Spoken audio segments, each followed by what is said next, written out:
नमस्कार, आप देख रहे हैं आपके साथ मेरी बात और मैं हूं प्रिय रंजन भारती। बिहार में नीतीश कुमार की सरकार बन गई और झारखंड में चंपाई सोरेन की सरकार बन गई।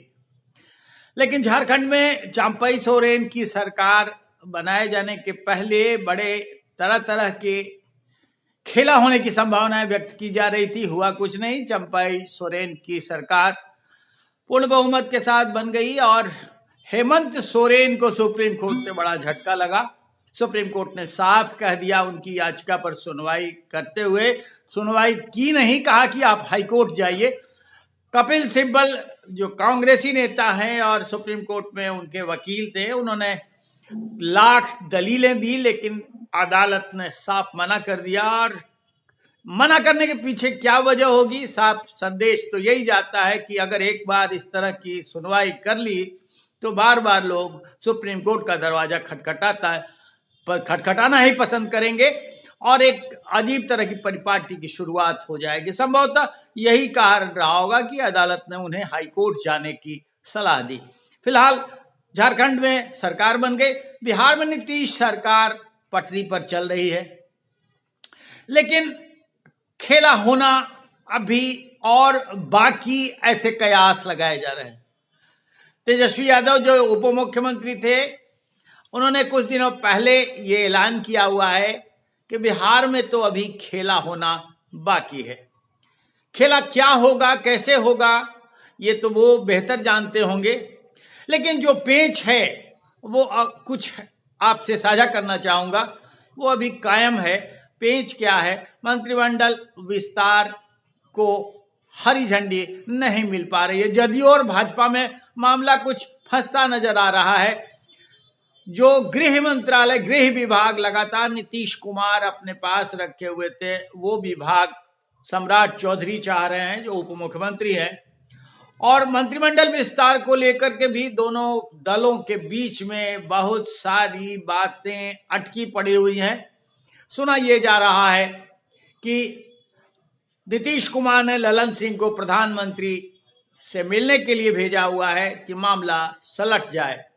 दूसरे, गठबंधन में और भी दलों के साथ साझेदारी को लेकर के मामला फंस रहा है। जीतन राम मांझी को शुरुआत में लालू यादव ने मुख्यमंत्री बनाने का ऑफर दिया था, उन्होंने साफ मना कर दिया और उनके पुत्र संतोष मांझी, जो अभी नीतीश मंत्रिमंडल में कैबिनेट की शपथ लेकर मंत्री बने हुए हैं, उन्होंने साफ कह दिया था कि हम एनडीए में हैं और एनडीए में रहेंगे।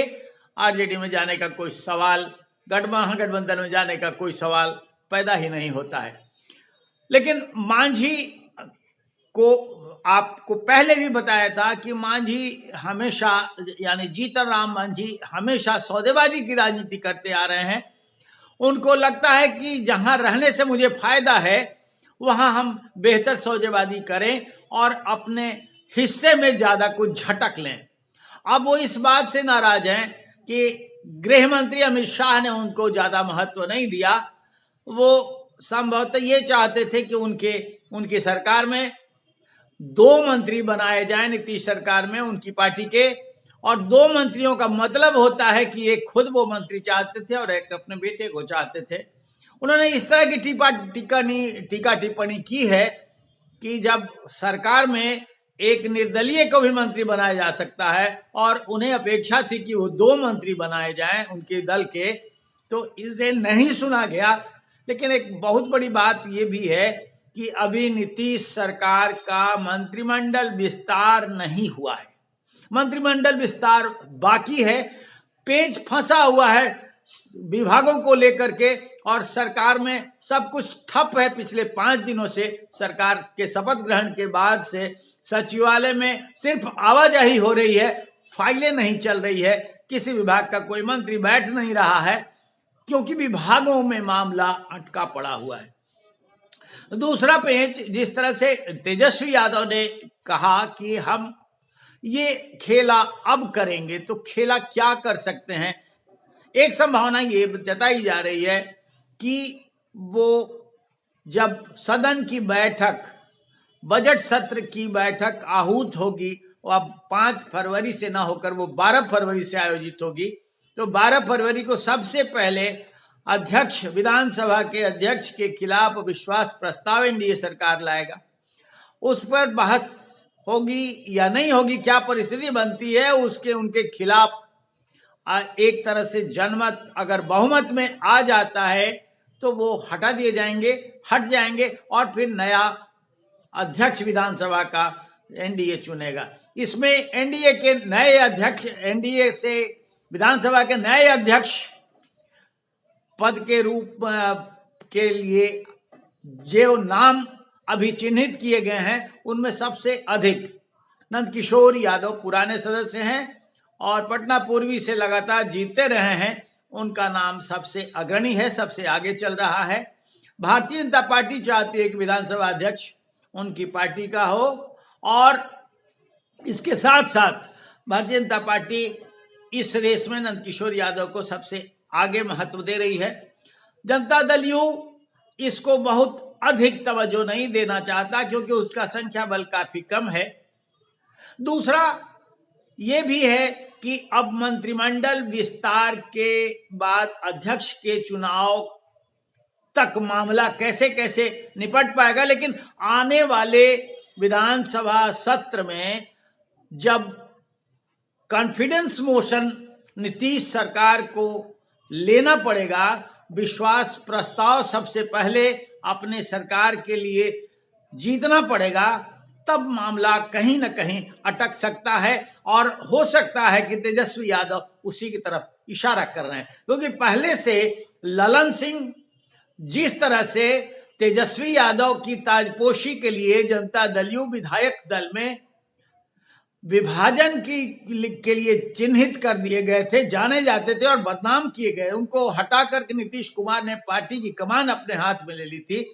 तो वैसे कम से कम 14-15 विधायकों को लेकर ये कहा जा रहा है कि वो दल बदल करके और जो बहुमत साबित करने का सवाल होगा, विश्वास प्रस्ताव पर बहुमत होगा, अब विश्वास प्रस्ताव पर जनमत लेने की बात आएगी तो उसमें ये विधायक गच्चा मार सकते हैं, सदन से अनुपस्थित रह सकते हैं। लेकिन नीतीश सरकार भी कच्ची गोली तो खेल नहीं रही है, भारतीय जनता पार्टी भी इतनी कच्ची गोलियां नहीं खेल रही है।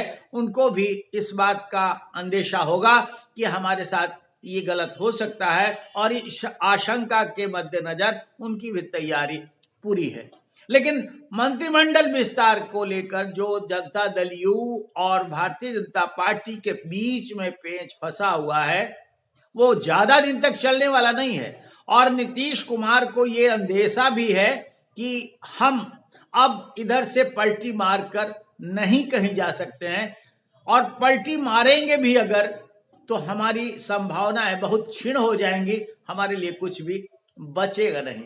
दूसरा एक महत्वपूर्ण एस्पेक्ट ये भी उठाया जा रहा है कि चिराग पासवान जो लोक जनशक्ति पार्टी रामविलास के अध्यक्ष हैं और सांसद हैं, वो नाराज चल रहे हैं, लेकिन संकेत उन्होंने खुद दिए हैं कि वो प्रधानमंत्री नरेंद्र मोदी के हर बात का हर फैसले के साथ है और उसका समर्थन करते हैं। वो उन्होंने साफ शब्दों में कहा हुआ है कि हम एनडीए में हैं और एनडीए में अभी तक बने रहेंगे। नीतीश सरकार की उन्होंने आलोचना की जरूर है, लेकिन आज जब नीतीश सरकार एनडीए की बनी हुई है तो वो एनडीए के पार्ट एंड पार्सल रहते हुए उसके विरोध में कुछ कह नहीं रहे हैं। ये कहा जा रहा है कि तेजस्वी यादव से उन्होंने संपर्क साधा था। राजनीति है, राजनीति में बहुत सारी बातें, बहुत सारी घटनाएं घटती रहती हैं, लोग एक दूसरे से संपर्क में रहते हैं। इसे लेकर के हठात कोई निर्णय पर पहुंच जाना और ये मान लेना कि ये पाला बदल का संकेत है।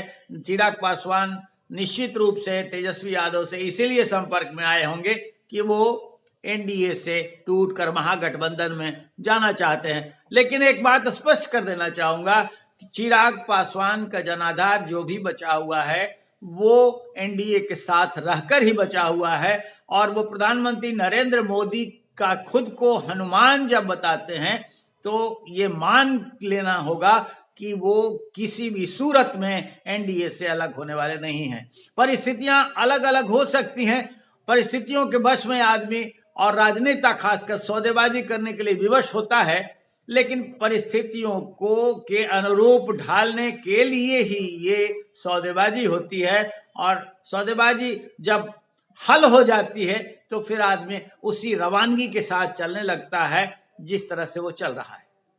अब देखना पड़ेगा कि जब विधानसभा सत्र आयोजित होगा 12 फरवरी से, तब तेजस्वी यादव की दावेदारी कितनी सही साबित होती है, जो ये बार बार कह रहे हैं कि खेला तो अब होने वाला है। लेकिन खेला होने वाला है ये बात तेजस्वी यादव नहीं, प्रधानमंत्री नरेंद्र मोदी और अमित शाह भी बहुत पहले से इसकी तैयारी कर चुके थे और खेला हो चुका है। अब नीतीश कुमार को पलटी मारने के लिए कोई और उम्मीद नहीं बची। हालांकि वो जब भी पलटी मारते रहे हैं कोई ना कोई बहाना सामने रखते रहे हैं कि क्यों वो पलटी मार रहे हैं। इस बार जो बहाना उन्होंने रखा है वो असहज स्थितियां हो गई थी उधर, ये कह रहे हैं। लेकिन आगे आगे जो संभावनाएं बन रही हैं वो ये कि नीतीश कुमार का ये अंतिम पलटन है और जो कुछ होगा इतिश्री रेवा खंडे यही होगा। देखते रहिए आप भी क्या क्या होता है, बार बने रहिए हमारे साथ, देखते रहिए आपके साथ मेरी बात। हम किसी और विषय पर फिर आपसे बातचीत करते हुए मिलेंगे। आज के अंक में बस इतना ही।